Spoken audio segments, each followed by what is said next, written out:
Fine. Is it visible? Yes, it is visible.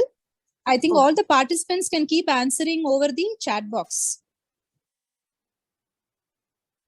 Fine.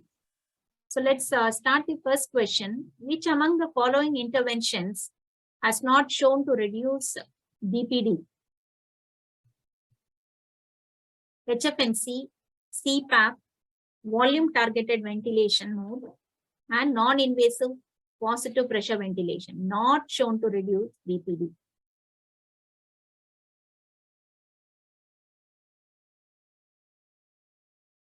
So fine, everybody is answering correctly. Can you tell us the reason? In one word, can you tell us the reason?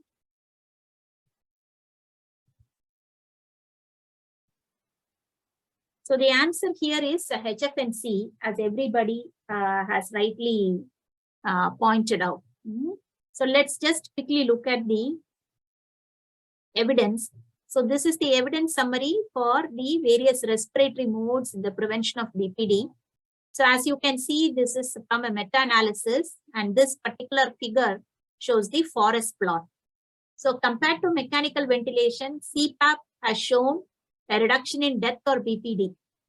See, it is favoring the intervention. Similarly, nasal intermittent positive pressure ventilation as a post-extubation mode compared to CPAP, also we have evidence as NIPPV as a primary mode. They have all shown a small reduction in BPD. Volume targeted mode, among all ventilation modes, volume targeted mode has shown reduction in BPD. So the reason is that volume targeted modes, because volume is stable, there is less fluctuation with carbon dioxide. There is less lung injury. That's how it protects. So HFNC has been shown to be non-inferior to CPAP, and it's not preferable as a primary mode. Therefore, among these respiratory strategies, HFNC has not been shown to reduce BPD. So now the second question is this particular case a BPD or not? So this is a preterm neonate at 26 weeks gestation at birth. Baby required surfactant, required ventilation for 7 days, then was on nasal CPAP for another week. From 30 weeks onwards, this baby is on room air. However, at 6 weeks of age, that is 36 weeks post-menstrual age, the baby acquired late onset sepsis, baby required intubation, developed VAP, pneumonia. So after 1 week on ventilation, the baby was extubated again and discharged home. So at 36 weeks, the respiratory support is mechanical ventilation with 40% FiO2. Chest X-ray shows atelectasis due to pneumonia. Is this case a BPD or not?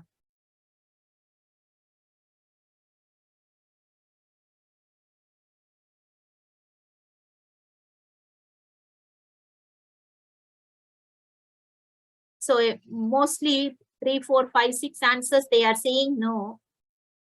So why it is a no? Can anyone unmute and answer this question? Why it is not BPD? The baby is ventilated at 36 weeks corrected gestational age.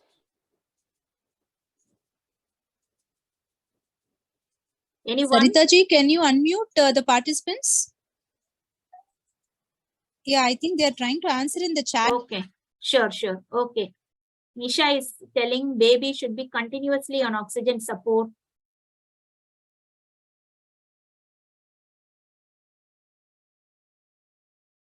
So fine, let's just see how we define BPD.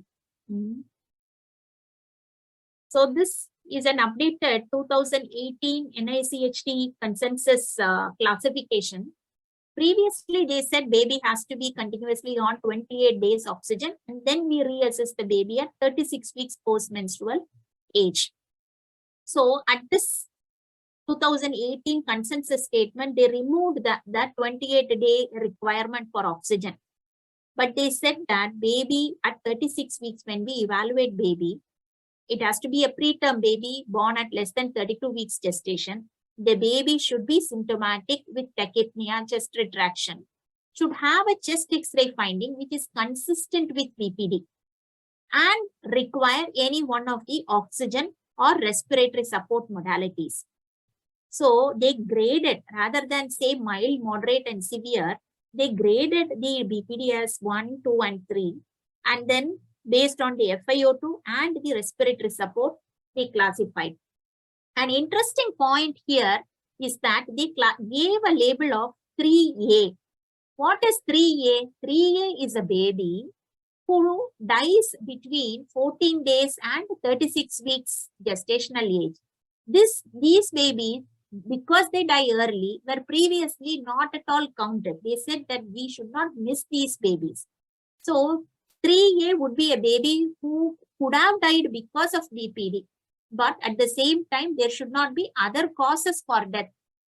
For example, the baby should not have died of intraventricular hemorrhage or necrotizing enterocolitis, etc. So this 3A addition was an important finding, and chest X-ray finding was mandatory.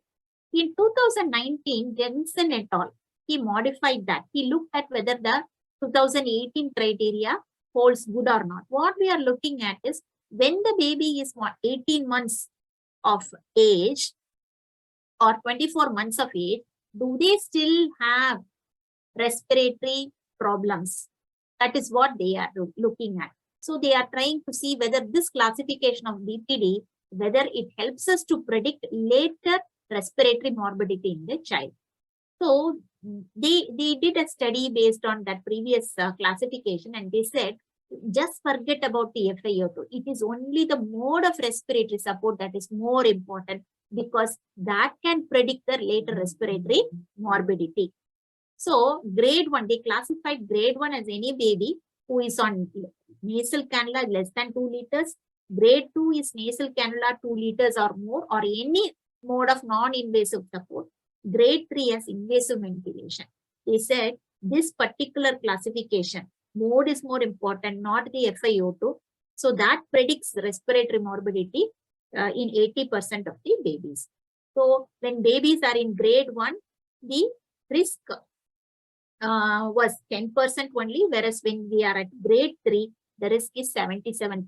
Now coming to that particular question, whether it is BPD or not, the child or the baby at 36 weeks required ventilatory support because of some other reason, and the chest X-ray was not consistent with BPD. It was showing pneumonia. The child could be extubated. So it was a temporary phenomenon. So you should have a preterm baby.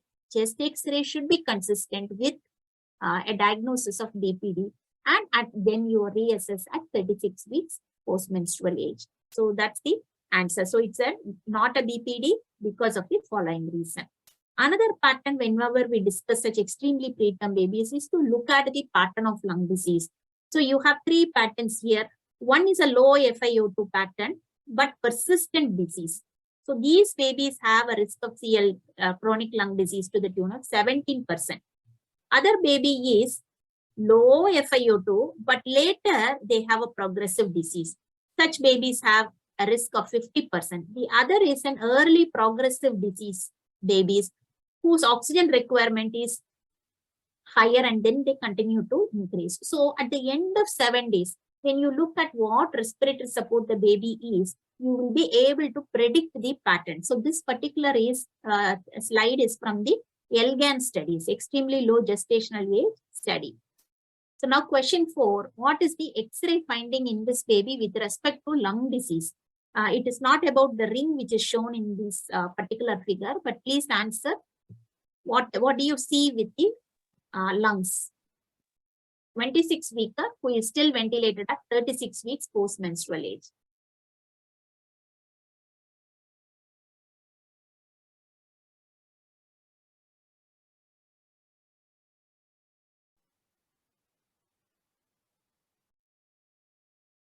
So this baby was at 26-weeker at birth, but currently baby is 36 weeks post-menstrual age.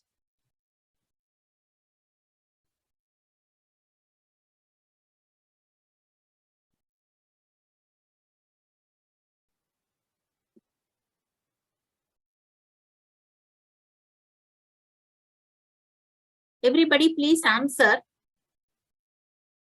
There are only a handful of replies in this chat box.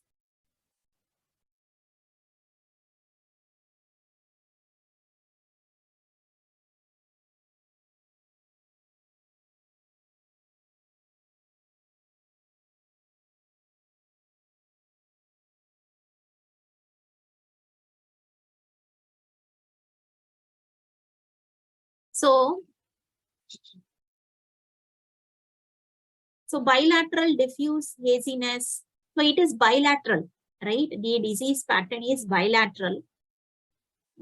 And there is atelectasis. There is haziness. There is atelectasis.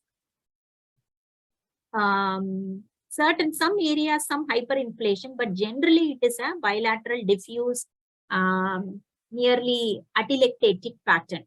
So it is not PIE as you people have replied. PIE is a finding which you see in extremely preterm babies early in the course of the disease, especially after surfactant treatment and continued mechanical ventilation. So there you will have more of a wavy pattern, the air in the interstitium. You can have either cystic pattern or you can have wavy pattern. So because this baby is a 36-weeker and the ring has been the PDA surgery, surgical ligation of the PDA or the clip that has been put.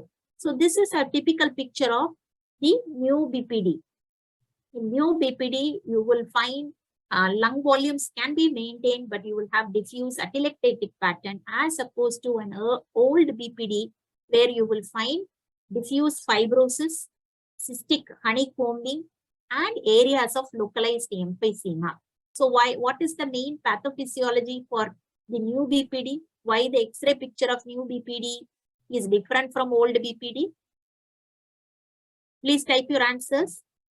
Why this X-ray picture of this new BPD is different from old BPD?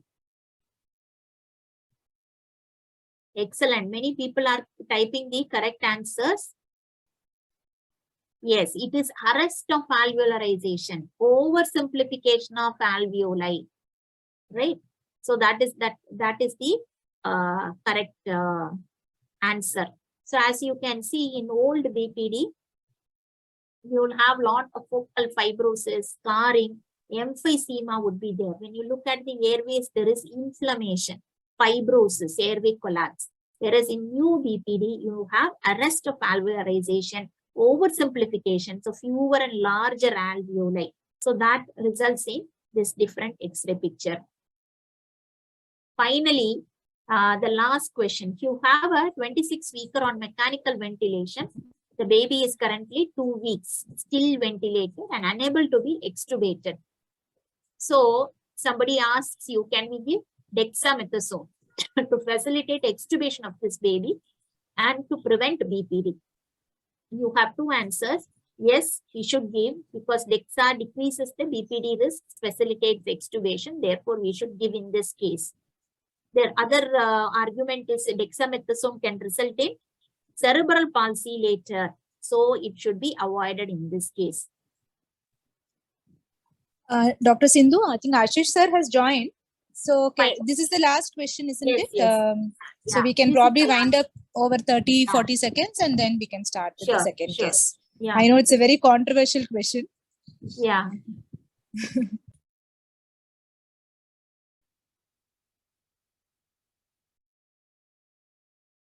True, as you said, we have varying answers, 1 and 2. Some people are writing rule out other causes and then give dexamethasone. So giving dexamethasone or any postnatal steroid after 7 days is called as late therapy. The earliest evidence came from the DART regimen. It showed that we could, with this particular dexamethasone, 0.89 milligram per kg, they could easily facilitate extubation. So we have evidence in the form of a Cochrane review, which included more than 21 studies. All had used dexamethasone except one. They showed that there was a lower incidence of BPD and that of combined outcome of death or BPD at 36 weeks was also reduced. Dexalate, Dexa decreased the facilitated extubation of these babies. And compared to early DEXA, it did not result in other complications like gastric hemorrhage. So always the question remind was whether it can cause CP. So cerebral palsy was associated with a higher dosage of dexamethasone. So the meta-regressional analysis shows that we have to weigh the benefits and harms. So when your risk of BPD in an index case exceeds 40 to 50%, BPD itself is a contributor for cerebral palsy. It can increase the risk of CP by 2.5 times. So when the index case risk of BPD is more than 40 to 60%, you can go ahead and give. So here you see 40% to 60%. So it favors corticosteroids.